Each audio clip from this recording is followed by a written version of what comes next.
All right. Let's get this out of the way first. The thoughts, views, and opinions expressed on Tailboard Talks Firefighter podcast are solely those of the speakers, guests, and host, and do not in any way represent the thoughts or views or opinions of any other employer, partnership, or sponsor. The material and information in this podcast is for general information purposes only and should be used at the listener's discretion. What's up, everyone? Welcome back to the 4th Firefighter Tailboard Talks podcast. My name's Chris. I'm the host. And quick one today. We're going on a vacation. We're going on a camping trip. We're leaving 4 o'clock in the morning, packing up the camper. Hopefully the kids keep sleeping. Probably not. And we're going all the way from Illinois to Maryland. First stop just outside of Pittsburgh. There for a day. Going to Maryland, passing through D.C. Maybe I'll see if I can be a Speaker of the House. And then to Lusby, Maryland for a few days to hang out with Katie's sister and family. And then on the way back, stopping through Columbus, coming home in a few days, then a couple days home back to work. So kind of made me think, when are you in a better mood? Are you in a better mood first day back from a vacation? Like, are you one of those people that's like, oh, I'm refreshed and ready to run calls and be a part of it again? Or are you like me, where you're actually in a better mood the last day before a vacation because after today they can't hurt you anymore? I always feel like I'm in a much better mood the last shift day before leaving for a little bit as opposed to coming back. When I come back, I'm like, oh man, time to dig in for a couple weeks. But anyways, quick episode today. A few points to hit on. Hopefully you can't hear all the kids screaming outside the window here. The bus just got out, so kids are getting home. Let's get into it. First things first, Daily Dose is running. The 4th Shift Firefighter Daily Dose is running on Instagram. Last episode, you have to be able to hear that. A couple episodes ago, I introduced the 4th Shift Firefighter Daily Dose, and what that is a daily thing in October I'm doing, and whoever wants to join me, join up. Basically, you pick a menu of 4 or 5 physical activities you want to pick from over the course of October, and then every day you do between 20 and 100 of just one of those things. So days 1 and 2, I did 20 squats, or 40 squats and 20 squats because I had to get going. That's all I had time for. Today, a little bit later, getting off shift, but I did 40 push-ups, and that was it. The point of that is to stimulate the dose chemicals, dopamine, oxytocin, serotonin, endorphins. It's one of those things, whatever you call, where you take the first letter of each word and put it together, dose. You hope to stimulate those first thing in the morning, get going, get in the game a little bit, and send you off on a good note. So ideally you do it first thing or as close to waking up as possible. The first 2 days I did it while the coffee was being made. Like I said, today got pushed back. Anyways, join me in October. 4th Shift Firefighter Daily Dose. Tag the Daily Dose or hashtag Daily Dose if you do it. Tag me in your stories and I'll share you. And it's just a good way to get going, get a little consistency going, start your day off right.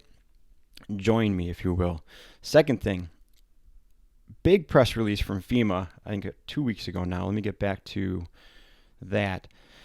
That FEMA has granted over $1 million to the Women in Fire organization. Here's what it's for. And this is a big deal. $1 million is like actual funding. And I think that's a really good sign of the landscape, where we're starting to recognize kind of where we are behind a little bit and what we need to catch up on. So that's a for real commitment, $1 million. They gave it to Women in Fire, and they asked them to carry out a bunch of stuff, use the money for a bunch of things, and include a bunch of people. So just running it down, they kind of recognize in the press release here, this is on the Women in Fire Instagram page. It's just Women in Fire, all one word. You'll see a big FEMA scroll and symbol up there. That's the press release.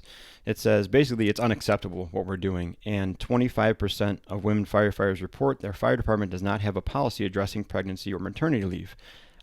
I think that's a little bit underreported. I think that's grossly underreported, but that's what the information they had, and they think that's unacceptable. I wonder what the real number is and how bad that would be.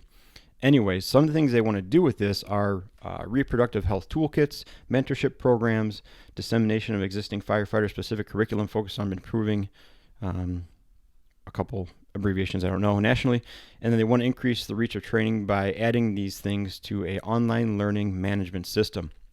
Now, they name a bunch of people that they're going to include in this project.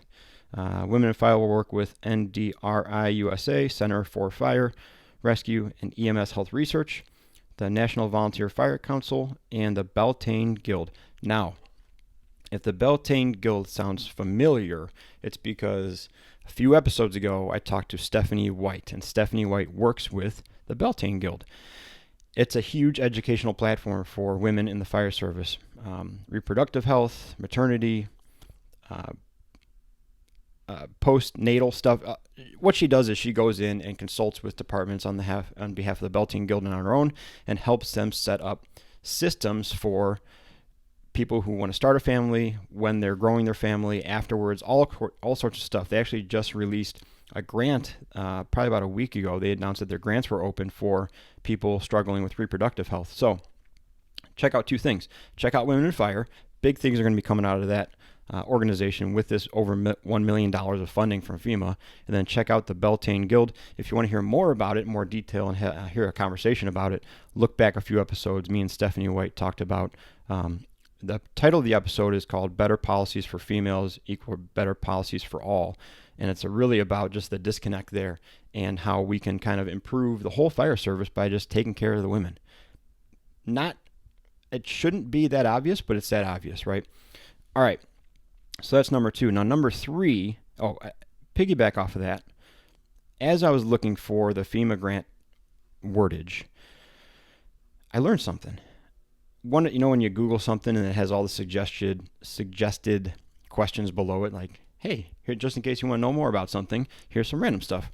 It said, who was the first known female firefighter? Clicked on it, and it says Molly Williams. A former slave in New York City is often reported to be the first known female firefighter. She became a member of the Oceanus Engine Company No. 11 in about 1815.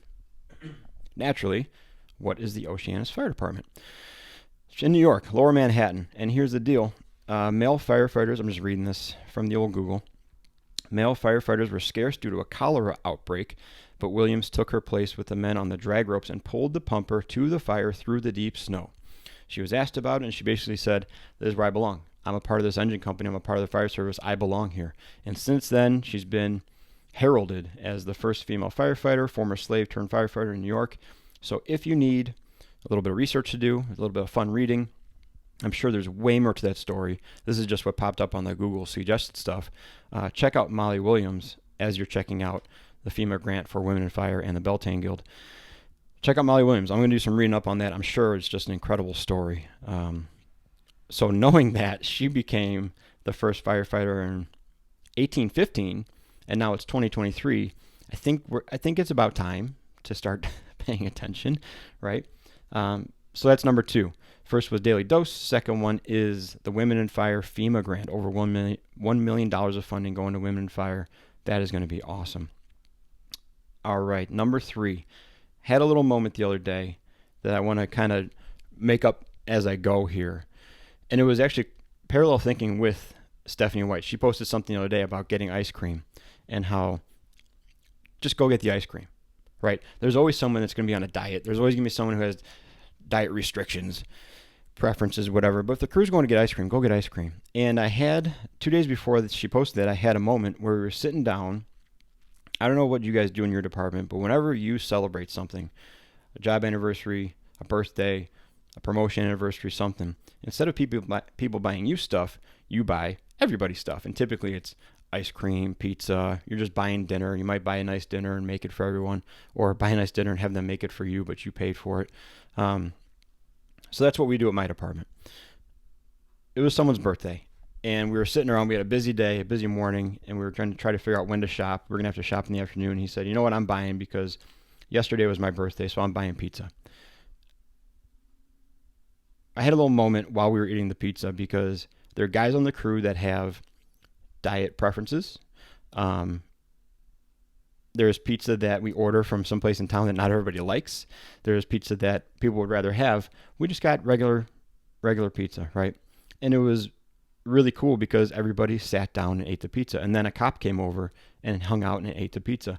And what I was thinking is, you know what's really cool?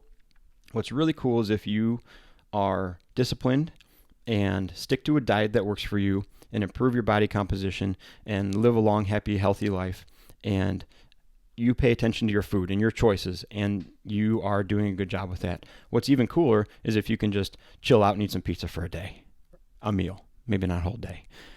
That's the cool thing. And it got me really thinking, like, I wouldn't even care if someone ordered a salad from the pizza place and sat with us at the table and ate salad while we ate pizza. We'd probably still goat them into eating one piece of pizza. But being together and doing that stuff together and putting your own personal preferences aside for half an hour to join the group and do something together, it's just so awesome. Because I've been a part of crews before where people are out and they're out all day and they're not eating with you or what you're having.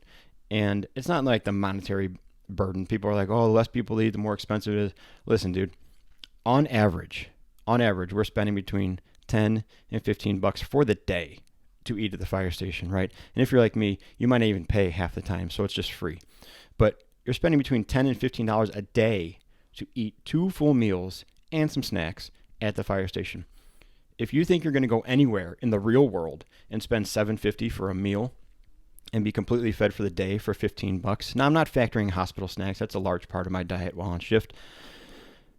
But get a grip, right? So if you got to spend $18 a day, that means $9 a meal. I think you can figure that out. I don't usually like to tell people what to do with their money, but we can figure this out, okay? So I don't really buy into like less people that eat. Even 3-person houses, I mean, 20 bucks a day, 10 bucks a meal, not bad. Out of the context of the fire service, it's awesome. In the context of the fire service, anything over $3.50 is an absolute atrocity. Anyways, I think even if you stay separate in what you're eating, sitting down and hanging out and being with the crew and trading stories and giving each other a hard time is such a valuable part of the fire service. And I'm not trying to preach like the old guy, like, we have less camaraderie and the kids just want to go play on their phones. I love playing on my phone. That's not part of it. What I'm talking about is just hanging out and being familiar with each other. Because here's where that leads. And this is where I'm kind of just making stuff up. Here's where that leads is there's the old saying that familiarity breeds contempt, right?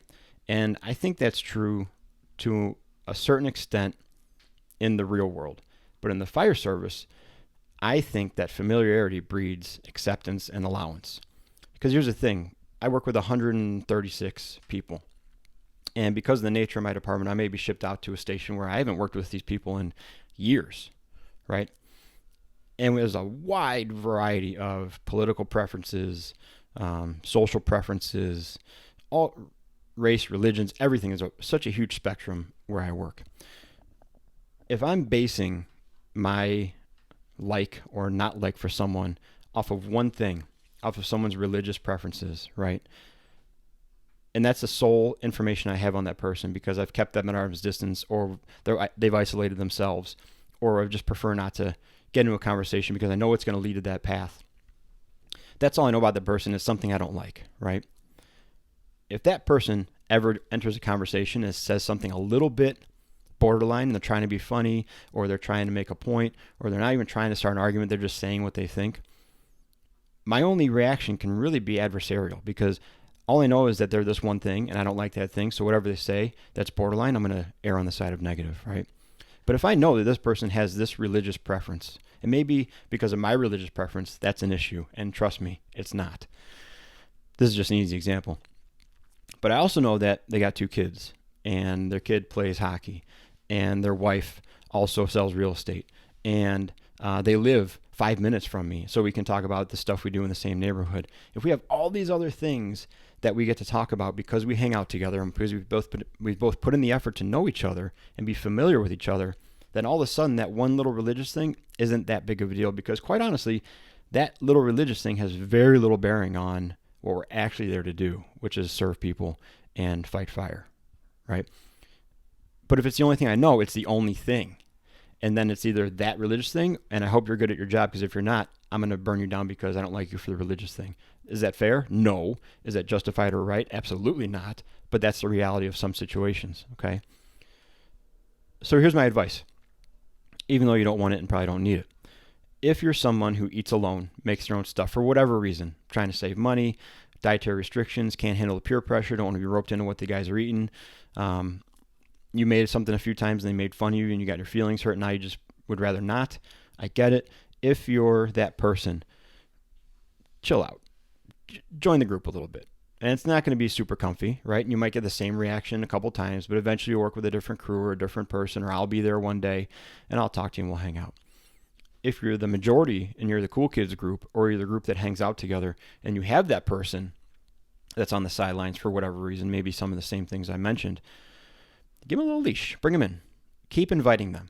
Keep letting them know that whenever they feel like coming in, it's okay. Whenever you feel like eating with us or joining in for the food on the day, or you're welcome at the table. You're welcome to hang out with us. You're welcome in the day room with us. Make sure that that one thing, them not wanting to eat with you, or them preferring not to eat your food, isn't the only thing that drives your opinion of that person.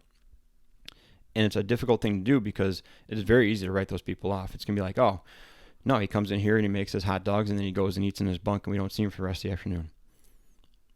I wonder, though, how many times that person's been reached out to, or if people just think, it's easier just to let him do his thing. See you later. But that lack of familiarity, then, that's what breeds contempt, right? Because now he's not part of the team. That's how you view him. He's not contributing. He's not helping clean the kitchen afterwards. He's not helping mop, take out the trash. All he's doing is sitting in his bunk and maybe we'll see him later on a call. That's a reality in a lot of fire stations, right? Because a lot of fire stations aren't running 24 hours straight. I would say on average, my station, we might do 6 to 8 calls a day, spread out over 24 hours. A lot of stations and a lot of cities around us might do like 4 or 5 for a station, maybe 3, 4 for a station. So it's a lot slower. So you have a lot of time to really build up a narrative in your head about the people that you don't get along with. So from both sides, I would just encourage you guys to keep encouraging yourself to join the team, or keep enjoying that lone wolf, keep offering the potential for that lone wolf to come back and join the team, because all that's going to do is help everyone, right? The more you know someone in your crew, the more you talk to them, the more opportunities you have to actually connect with them, make a bond with them, and then maybe that one thing you don't like about them fades kind of off in the distance because you have all these other things that you do like, or they are tolerable, or maybe they're not so as crazy or so far out as you thought once you start talking about something else, right? So eat the pizza, come to the table, have some pizza, or just sit there and watch us get pizza sauce all over our shirts and trade some stories with us and hang out, right? That's my small little thing. Hope it made sense. But as an officer, and even as a firefighter, everything gets better when there's a fire, as terrible as that sounds. All the little problems that we stress over and micromanage and all the little details we obsess over because we have too much time, that all goes away when we have a couple good fires, right? Same thing when we hang out with each other. Just because we're not going fires every day doesn't mean we have to lose the camaraderie and hanging out and joking and having fun and hanging out back. That just makes everything that much easier when there is a critical incident. Now I can look at the guy that I haven't talked to in 3 months because he eats alone and I have to ask him to do something. That's not as easy. I don't know where he stands. I'm not sure what he's doing. But if I see him every day for 2 meals and I get to hang out with him and train with him a few times a day and we're friends, even though he doesn't eat with us, all right, whatever. I drove that one in the dirt. I was on a good path. I kept talking. I lost it. I hope you followed along with it. We're wrapping this one up. Thank you guys so much for listening. The new website is up. The 4-Shift Firefighter website is up. Go there. There's a store. You can buy some old t-shirts. There's also stocking caps, stickers, stuff like that. If you don't feel like buying anything, there's a little donate to the show thing at the bottom. Please consider giving just a little bit, because this is a lot of fun for me. I really like talking to the guests I have, bringing up these topics, getting to share a little bit of advice when I can. So a way to show me that you guys dig it is it's called Buy Me a Coffee. Just buy him a coffee once in a while, and it's all good. All right, guys, thank you so much for hanging out. We'll talk to you guys soon. Next week, we're going to talk to Taylor Goodman, unless something happens with the recording, and I have to scrap it and do one from the road. Maybe I'll do a 10-year anniversary one with Katie. We just had our 10-year wedding anniversary a couple weeks ago in September. Maybe we'll drag her on the microphone for a little 10-year wedding anniversary recap in the fire service. But even though we've been together for like 47 years, I think, by now. All right, we'll talk to you guys soon. Let's all keep working on being more capable and durable, both on the job and away from it, and be a 4-shift firefighter.